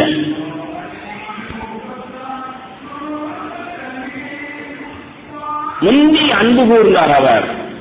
நீங்கள் உங்கள் பாவத்தை உணராமலே பாவ மன்னிப்பு தேவைங்கிற உணர்வே இல்லாத இருக்கும் பொழுது தேவன் இவ்வளவாய் உலகத்தில் அன்பு கூர்ந்து தேவகுமாரனை, மனுஷகுமாரனை அனுப்பினார். ஆமென். ஆனா நாம் அன்பு கூறும் பொழுது எப்படி அன்பு கூறணுமா அல்லது எப்படி நாம் மன்னிக்கணுமா? முந்தி அன்பு கூறுறதுன்னா என்ன அல்லது முந்தி மன்னிக்கிறதுனா என்ன? என்னுடைய மனைவியோ, என்னுடைய புருஷனோ, என் சகோதரனோ, என் வேலை ஸ்தலத்தில் யாருமோ அவர்கள் தன் பாவத்தை உணராமலே இருக்கலாம். உணர்வில்லாத அவர்களுடைய இருதயம் மனம் திரும்பாமல் இருக்கலாம். தன் பாவத்தை அவர்கள் ஒத்துக்கொள்ளாமல் இருக்கலாம். ஆனாலும் நான் மன்னிக்கணும். ஆமென். இப்போ பாவத்தை சுமந்து தீர்க்கிறதுனா என்னன்னு விளங்குதா உங்களுக்கு? இதே போல ஒவ்வொரு பாவத்தையும் நீங்க தீர்க்கமா யோசிங்க. பெருமை, நேற்று தாழ்மையா இருந்தேன், பெருமைனா என்னன்னு கண்டுபிடிச்சு நான் கழுவுனேன் அல்லது சுத்திகரித்தேன். சரி, இன்னைக்கு என்னுடைய பெருமை என்னன்னு தெரியுது. இன்னைக்கும் நான் என்னுடைய பெருமையை அவர் மேல் சுமத்தணும். இப்ப 1 யோவான் எடுங்க, 3ஆம் அதிகாரம். 1 யோவான் 3ஆம் அதிகாரம்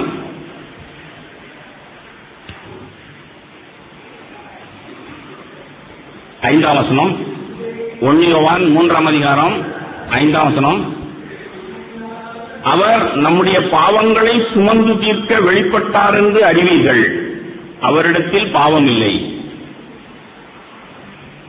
அருமையான சகோதர சகோதரிகளே, அவர் நம்முடைய பாவத்தை சுமந்து தீர்க்க வெளிப்பட்டார். பாவத்தை வாங்கிக்கிறதுக்காக வந்தார். அவர் எவ்வளவு சுத்தமுள்ளவராய் இருக்கிறார் சொன்னா அவரிடத்தில் பாவம் இல்லை. எவன் ஒருவன் உங்களில் ஒருவன் என்னிடத்தில் பாவம் உண்டு என்று குற்றப்படுத்தக்கூடும் சொன்னாரா இல்லையா? அப்போ அவர் எவ்வளவு சுத்தமுள்ளவராய் இருக்கிறாரோ, அவர் பாவம் இல்லாதவராய் இருக்கிறாரோ, அவ்வளவு தூரத்துக்கு நான் என்னை சுத்திகரித்துக் கொண்டே இருக்க வேண்டும். நேற்று நீங்கள் தாழ்மையா இருந்திருக்கலாம், இன்றைக்கு நீங்கள் உங்கள் பெருமையை கண்டு உங்களை சுத்திகரிக்கலன்னு சொன்னா நீங்க எத்தனை முறை அடிச்சிருக்கிறீங்க? மிஞ்சி மிஞ்சி போனா 3 தடவை தான். ஆனா இன்றைக்கு என்னுடைய சுயநலம், இன்றைக்கு என்னுடைய பெருமை, இன்றைக்கு என்னுடைய பொருளாசை அப்படிங்கிறத நான் கண்டு என் பாவத்தை கழுவுனேன்னா, அவர் மேல் சுமத்தி இருந்தேன்னு சொன்னா, நான் இப்போ எலிசா சொன்னது போல 5-6 முறை அடிக்கிறேன். அல்லேலூயா. இந்த யோவான் அப்போஸ்தலன் அந்த புத்திமதியை தான் சொல்றார். உங்களுக்கு தெரியுமா, இயேசுவினுடைய உயிர்த்தெழுதல் ஒன்றை நிரூபிக்கிறது. இயேசு எனக்காக மரித்தார்னு சொல்லுகிற நான், இயேசுவை தேவன் உயிரோடு எழுப்பினார்னு சொன்னா, இயேசு எப்படி வாழ்ந்தாரோ அந்த வாழ்க்கையை வாழும்படிக்குதான் நான் அவரிடத்தில் வந்திருக்கிறேன். இன்னைக்கு நாம் அந்த உணர்வுக்குள்ளாகணும். நான் இப்படிதான் இன்றைக்கு தியானிச்சு உணர்வடைந்திருக்கிறேன். நம்மள அநேகம் பேர் பாவம் நீதியை குறித்து உணர்வில்லாதவர்களா இருக்கிறோம். தேவன் எப்படி நம்மை நியாயம் தீர்ப்பாருங்கிற வெளிச்சம் இல்லாமல் இருக்கிறோம். சரி, இயேசுவை ஏற்றுக்கொண்டோம், நாம ஞானஸ்தானம் பெற்றோம், இனிமே நமக்கு நியாய தீர்ப்பு இல்லை. சரி, இப்ப என்ன, உலகத்தார போலயா நாம ஏமாற்றி பழைக்கிறோம்? ஏதோ ஒரு பொய் சொல்லி, ஏதோ ஒரு அட்ஜஸ்ட் பண்ணி பணம் சம்பாதிக்கிறோம். தேவன் நியாயம் தீர்ப்பார். அது மாத்திரமல்ல, இந்த உலகத்தில் நாம் வாழ்ற வரைக்கும் ஏழை பணக்காரர்கள் இருந்து கொண்டேதான் இருப்பார்கள். ஆமென். சபையில இல்லாதவங்க இருக்கிறவங்க இருந்துகிட்டே தான் இருப்பாங்க. ஆமென். ஆனா நாம் ஒவ்வொருவரும் நடக்க வேண்டிய நீதி வேதத்தில் சொல்லப்பட்டிருக்கா இல்லையா? சரியா? நாம ஒவ்வொருவரும் பண விஷயத்துல எப்படி நடக்கணும்னு சொல்லப்பட்டிருக்கு. தீர்க்க தரிசனம் சொல்றேன். இந்த சபையில உட்கார்ந்து இருக்கிற எல்லாருமே நாம் ஒண்ணு இருக்கிறவங்களா இருக்கணும் அல்லது இல்லாதவர்களா இருக்கணும். தேவை சந்திக்கப்பட்டவர்களா இருக்கணும் அல்லது தேவை இல்லாதவர்களா இருக்கணும். ஆனால் பரிசுத்த ஆவியினால் ஏவப்பட்டு பவுல் தீர்க்கமாய் சில நீதிகளை போதித்திருக்கிறார். எடுங்க 1 தீமோத்தேயு 6ஆம் அதிகாரம்.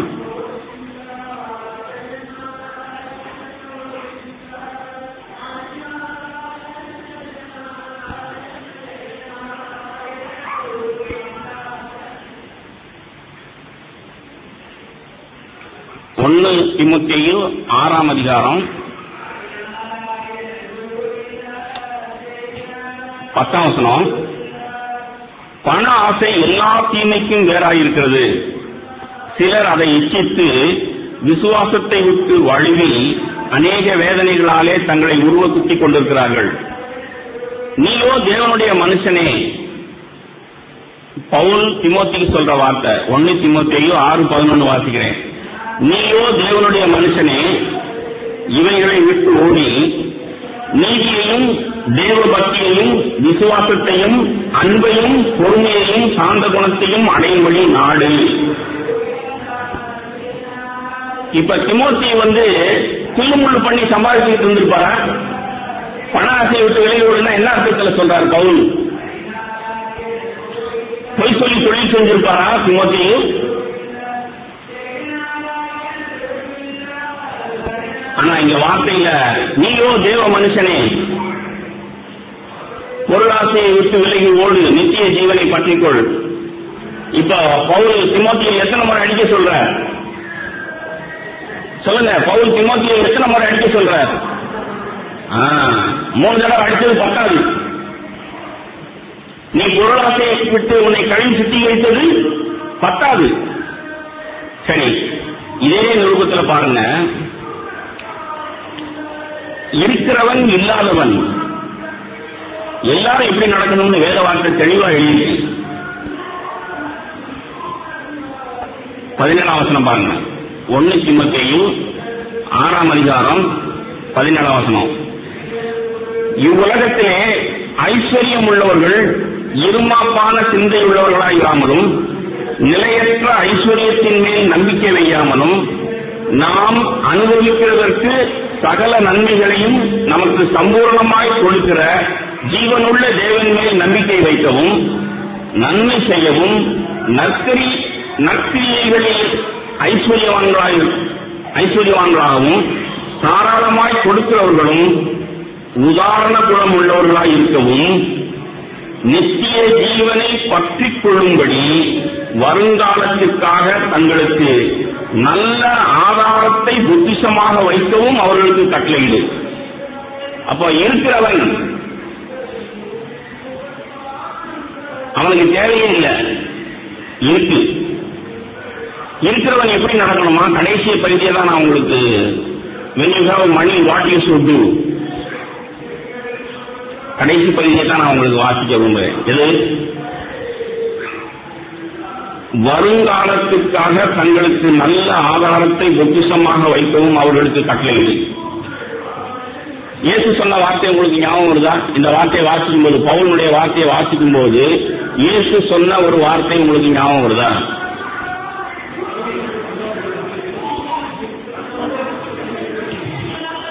அதை ஒட்டி இன்னும்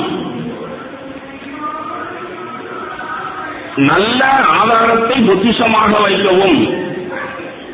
நான் அதை தியானிக்கும் பொழுது அதே பகுதியிலாம் ஆண்டவர் சொன்ன வார்த்தை, நித்தியத்திலே உங்களை ஏற்றுக்கொள்வார் உண்டாகும்படி அநீதியான உலகப் பொருளால் சிநேகிதரை சம்பாதிங்கள். அப்போ பணத்து நிமித்தம் நமக்கு பகை வரலாமா? யாரோ ஒரு மனுஷனை நான் முகத்தை கொடுத்து பார்த்து பேச முடியல, முகத்தை திருப்பிக்கிறேன், என்னால நேசிக்க முடியல அப்படின்னு சொன்னா, இப்போ எதை நிமித்தம் அப்படின்னா கொடுக்கல் வாங்கல் நிமித்தம் நமக்கு ஒரு சகோதரனை முகம் கொடுத்து பார்க்க முடியல, நட்பு அன்பு கூற முடியல, முகத்தை திருப்பிக்க வேண்டியதா இருக்கு அப்படின்னு சொன்னா, இப்போ நான் பகையை சம்பாதிச்சிருக்கிறேனா நட்பை சம்பாதிச்சிருக்கிறேனா? உங்களுக்கு தெரியுமா, நான் ஒரு தீர்க்கமான ஒரு முடிவு வந்திருக்கேன். என்னுடைய வாழ்க்கையில சுத்திகரித்ததை தான் உங்களுக்கு போதிக்கிறேன். எப்பெல்லாம் நான் யாருக்காவது உதவி செய்கிறேனோ, உதவி செய்தவர்கள் அதை திரும்ப, இப்ப பிரதர் பிள்ளை படிப்பு செலவுக்கு 30,000 தேவை இருக்கு, யாரோ ஒருவர் வாங்குறாங்க, அந்த 30,000 திருப்பி கொடுக்க முடியலன்னு சொன்னா, இப்போ எனக்கும் அவங்களுக்கும் என்ன உண்டாகும்? கொடுக்க சொன்ன நேரத்தில் கொடுக்கல, எனக்கு தேவை வரும்பொழுது நான் கேட்கிறேன், கொடுக்க முடியல. இப்போ என்ன ஆகுது? சகோதர சிநேகம் என்ன ஆகுது? யோசிச்சு பாருங்க. கடையிலே எழுதி போட்டுக்கிறாங்க. என்ன எழுதி போட்டுக்கிறாங்க? கடன் அன்பை. இப்ப நானும் ஒருத்தருக்கு கடன் கொடுக்கிறேன் சபையில, ஆனா இப்போ அவரை நேசிக்க முடியல, என் இருதயம் சுருங்குது. கொடுக்கிறேன்னு சொன்னவர் கொடுக்கலையே, கொடுக்க சொன்ன விதத்துல கொடுக்கலையே அப்படின்னு. அப்போ கடன் என்ன செய்யறது? இப்போ ஆண்டவருடைய வார்த்தையின்படி அநீதியான உலகப் பொருளால் நண்பர்களை சம்பாதிங்கள்னு சொல்றாரு. ஆனா நான் இப்ப என்ன செஞ்சிருக்கேன்? நான் ஆவிக்குரியவனா? நான் இப்ப எத்தனை முறை அடிச்சிருக்கிறேன்? 3 முறை. 6 தடவை அடிக்கணும்னு சொன்னா அப்படியா செய்தி பிரதர்? அப்ப கடன் யார்கிட்ட வாங்குறதுன்னு நான் ஒரு முடிவுக்கு வந்துட்டேன். உங்கள்கிட்ட தான் வாங்கணும். இந்த முடிவுக்கு வந்துருக்கிறீங்க. 6 முறை அடிங்க, 60 முறை கூட அடிங்க, முகம் போடாம என்னை பார்க்கும் பொழுதெல்லாம் சகோதரனேன்னு நீங்க புன்முறுவல் கொடுப்பீங்க. அப்ப அடுத்து எனக்கு தேவை வரும்போது உங்க வீட்டுக்கு தான் வருவேன் நான். உங்களுக்கு தெரியுமா, இந்த வார்த்தையின்படி நான் வெளிச்சம் பெற்றதுனால, உணர்வடைந்ததுனால நான் சபையில யாருக்கும் கடன் கொடுக்கிறது இல்லைன்னு முடிவு பண்ணிட்டேன். ஏன்? ஆண்டவருடைய வார்த்தை என்னை உயிர்ப்பிச்சிருக்கு. எப்படி உயிர்ப்பிச்சிருக்கு? கொடுத்தல் வாங்கல அநீதியான உலக பொருளால் நண்பர்களை சம்பாதிங்கன்னு சொல்றேன். நீ இப்படி மோசம் திருப்பிக்கிட்டு போற முட்டா பயனா இருக்கியே. கொடுக்காத யாருக்கும். நான் கடைபிடிக்கிற நீதியை தான் உங்களுக்கு போதிக்கிறேன்.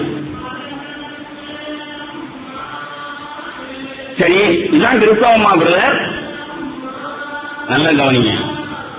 1 தீமோத்தேயு 6:6, 6, 7, 8 வருஷம் வச்சுக்கிறேன். போதும் என்கிற மனதுடனே கூடிய தேவ பக்தியே மிகுந்த ஆதாயம். போதும் என்கிற மனதுடனே கூடிய தேவ பக்தியே மிகுந்த ஆதாயம். உலகத்திலே நாம் ஒன்றும் கொண்டு வந்ததும் இல்லை, இதிலிருந்து நாம் ஒன்றும் கொண்டு போவதும் இல்லை என்பது நிச்சயம். உண்ணவும் உடுக்கவும் நமக்கு உண்டாயிருந்தால் அது போதும் என்று இருக்க கடவோம். இந்த நீதி யாருக்கு பேசப்பட்டிருக்கு? கேள்வி. சரியா பதில் சொல்லணும். இருக்கிறவங்களுக்கா இல்லாதவங்களுக்கா? தேவை உள்ளவர்களுக்கு. தேவை உள்ளவர்களுக்கு வேதத்தில் அதே பக்கத்தில் அதே அதிகாரத்தில் அதே ஆவியானவர் தேவ மனுஷனை கொண்டு புத்தி சொல்றார். போன வாரம் காரைக்காலில் இப்படிதான் பிரசங்கம் பண்ணேன். 5,000க்கும் ஒருத்தர் வீடு கட்ட முடியும், 50,000க்கும் வீடு கட்ட முடியும், 5 லட்சத்துக்கும் வீடு கட்ட முடியும். ஆமென் சொல்லுங்க. இது இப்படியே ஏரிக்கரையில நடந்து போங்க. அங்க மண்ணில் சோறு வச்சு கீத்தோ அல்லது பண ஓலையோ கூரை போட்டு 5,000த்துல குடியிருக்கிற மக்களை நீங்கள் பார்ப்பீர்கள். ஆமென். சரி, என் வீடு 5 லட்சத்துக்கு சொல்லிடுவோம். 5 லட்சத்துக்கு தான் ஆச்சு 15 வருஷத்துக்கு முன்னாடி கட்டும்போது. 50,000க்கு வீடு கட்டினவங்களும் இருக்கிறாங்களா இல்லையா? 50,000க்கு எப்படி வீடு கட்டலாம்? செங்கல் சுவரு, அதை பூசுறதுக்கு சிமெண்ட் இல்ல, ரைட்டு. ஆனா சிமெண்ட் வச்சு கட்டியாச்சு. அதுக்கு மேல மொட்டை மாடி போய் பாருங்க, அது கரெக்டா 50,000க்கு கட்டின அவ்வளவு பெரிய வீடு. சிமெண்ட் சீட்டு, இரும்பு பைப்பு, பூச கூட காசு இல்ல, 50,000த்துல வீடு கட்டிடலாம். ஆமே. இப்போ கவர்மெண்ட்ல லோன் கொடுக்கறாங்கிறதுக்காக நான் என்னுடைய திராணிக்கு மேல வீடு கட்டினாலோ, திராணிக்கு மேல நான் ஒரு கல்யாணம் பண்ணாலோ, இன்னைக்கு ஒரு கல்யாணம்னு சொன்னா சபையிலே 200 பேர் இருக்கிறாங்க. சில பேர் ரொம்ப தாராளமாய் அல்லது ரொம்ப ஆவிக்குரியவர்களாய் நினைத்துக் கொண்டு யார் வந்தாலும் வரலாட்டும் பரவாயில்ல, சபையில் இருக்கிற நீங்க எல்லாரும் வந்து ஆசீர்வதிக்கணும் அப்படின்னு சொல்லி 200 பேரையும் கூப்பிடுறீங்க. இந்த 200 பேருக்கு மேல உங்க உறவினர்கள், உற்றார் உறவினர்கள், நண்பர்கள், அவங்க ஒரு 100 பேர் ஆயிடுறாங்க. 300 பேருக்கு விருந்து வைக்கிறதுக்கு 1 லட்சம் ரூபாய் கடனாகி போயிருது. இப்ப சொல்லுங்க, இந்த மேடையில இருந்து நான் பிரசங்கம் பண்ணியிருக்கிறேன், எத்தனையோ முறை சொல்லியிருக்கிறேன், திரும்பவும் சளைக்காம சொல்றேன். விரலுக்கு தக்க வீக்கம். 5,000க்கு வீடு கட்டலாம், 50,000க்கு வீடு கட்டலாம், 5 லட்சத்துக்கு வீடு கட்டலாம். அதே போல ஒரு திருமண செலவை 5,000த்திலையும் செய்யலாம், 50,000த்திலையும் செஞ்சலாம், 5 லட்சத்திலையும் செய்யலாம். ஆனா நீதி என்ன? என் விரல்ல எனக்கு விரலுக்கு தக்கதான் வீக்கம் இருக்கணும். அதை விட்டுட்டு 50,000த்தை செலவழிக்க வேண்டிய ஒரு 5 லட்சத்தை செலவழிச்சு கடனாளி ஆகிறார். 5 லட்சம் 5,000 தான் செலவழிக்கலாம். ஒரு ஸ்வீட்காரன் காஃபி கொடுத்திருந்தா 5,000த்தோட முடிஞ்சிடும், 500 பேருக்கு கூட. ஆனா கடனை உடனே வாங்கி 4 பேருக்கு முன்னாடி எப்படி அப்படின்னு சொல்லி 4 பேருக்கு முன்னாடி உங்கள் பெருமையினாலும் உங்கள் பொருளாசையினாலும் நீங்கள் ஒரு விருந்து உண்டு பண்ணி விருந்தையும் செலவழிச்சுட்டு கடைசியில கடன் அப்படின்னு சொன்னா நீங்க ஆவிக்குரியவர்களா? இப்போ உங்களுக்கு என்ன வார்த்தை சொல்லலாம்? இந்த வார்த்தையை தான் சொல்லலாம். 1 தீமோத்தேயு 6:10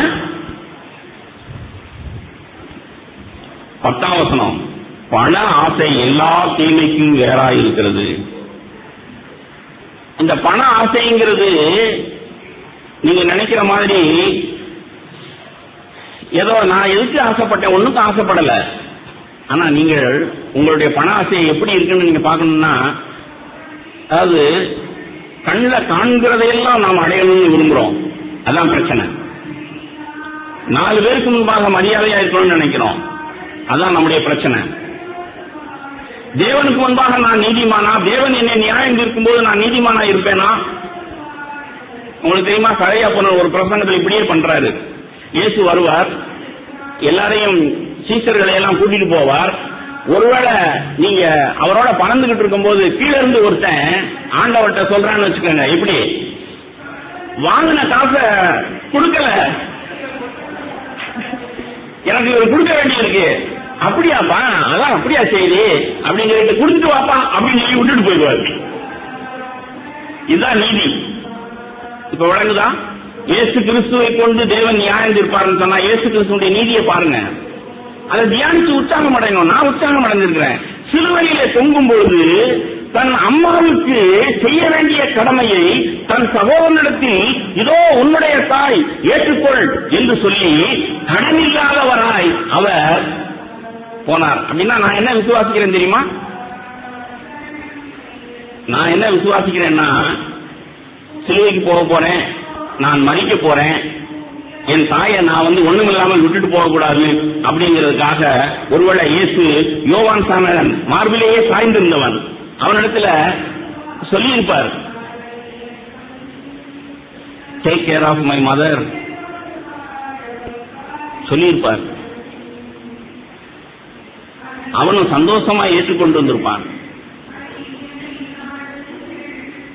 அப்பதான் உயிர் விடும் பொழுது அவர் அம்மாவுக்கு கூட கடனாளியா இல்லாமல், இதோ என் தாய் இப்பொழுது உன்னுடைய தாய், you remember what I said, நான் சொன்னது உனக்கு ஞாபகம் இருக்கா Yovan? My brother, my beloved, take care of my mother as your mother அப்படின்னு சொல்லிட்டு செத்திருப்பார். எல்லாம் முடிந்ததுன்னு அவர் சொல்லும் பொழுது ஒரு மனுஷனுக்கும் ஒரு விதத்திலும் கடனாளியாவே இல்லை. அல்லேலூயா. அன்பிலே ஒன்றிலும் கடன்படாதவர்களாய். சவால் இதான் எனக்கு சவாலா இருக்கு. அதான் உங்களுக்கும் விடுறேன். நான் என் பிள்ளைகளை ஒவ்வொருத்தருக்கா அவர்களுக்கு செய்ய வேண்டியவைகளை எல்லாம் கரெக்டா செய்யணும். சாவு படுக்கையில் இருக்கும்போது அந்த கடைசி பெயரை கூப்பிடியா, அவன்கிட்ட கொஞ்சம் பேசணும் அப்படின்னு சொல்லி கொடுத்தல் வாங்கல் பைசல் பண்றாங்க. அப்படியெல்லாம் கிடையாது. இயேசு அப்படியெல்லாம் பைசல் பண்ண வேண்டிய அவசியமே கிடையாது. பெற்ற தாய்க்கு கூட தான் செய்ய வேண்டியதை அவர் செய்து முடித்திருந்தார். ஆமென். இப்படிப்பட்ட நீதிமான் இயேசுவை கொண்டு தேவன் நியாயம் தீர்ப்பார். அருமையான சகோதர சகோதரிகளே, இயேசுடைய மரணமும் உயிர்த்தெழுதலும் தான் செய்தி. உங்களுக்கு தெரியுமா, சில வாரங்களாய் நான் தியானித்து சபைக்கு முன்பாக என்ன எழுதி போடுறதுங்கிறத தீர்மானம் பண்ணியிருக்கிறேன். எந்த அடிப்படையில்? இயேசுவின் மரணம் உயிர்த்தெழுதலை வைத்துதான். அது என்ன வசனங்கிறத நீங்களே தெரிஞ்சுக்கிடுவீங்க. உங்களுக்கு ஒரு எக்ஸசைஸ், மென்டல் எக்ஸசைஸ், உங்களுடைய புத்தியை நான் முடுக்கி விட்டிருக்கிறேன். என்னை போல தியானிங்க. சபையில முகத்துல என்ன வசனம் போடலாம்? நம்முடைய விசுவாசம் என்ன?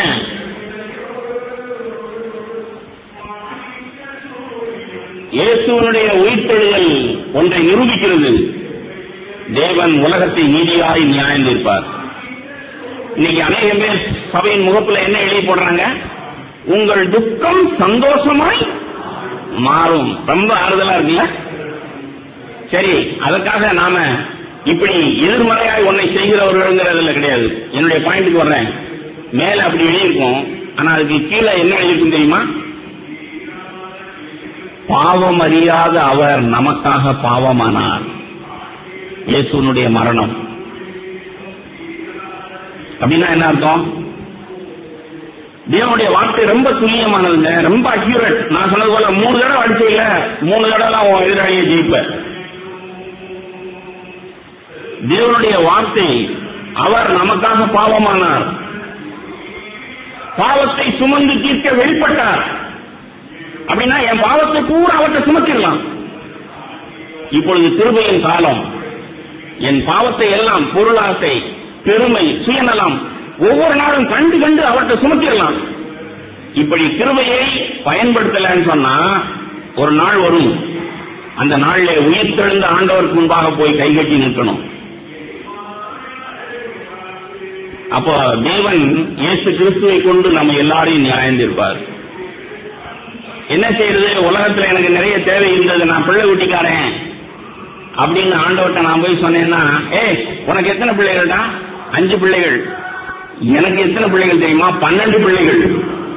நான் கடன் இல்லாமல் கடைசி வரைக்கும் என் குடும்பத்துக்கும் என் நான் பெற்ற அம்மாவுக்கும் கூட செய்ய வேண்டியதை செய்துட்டு கடனாளியா இல்லாமல் நான் இருந்தேன். அருமையான சகோதர சகோதரிகளே, இயேசுவை கொண்டு தேவன் நம்மை நியாயம் தீர்ப்பார். அதான் அவருடைய உயிர்த்தெழுதலின் அந்த உயிர்த்தெழுதலினுடைய சாராம்சம். அவர் மரித்தார், நம் பாவங்களை சுமந்தார்.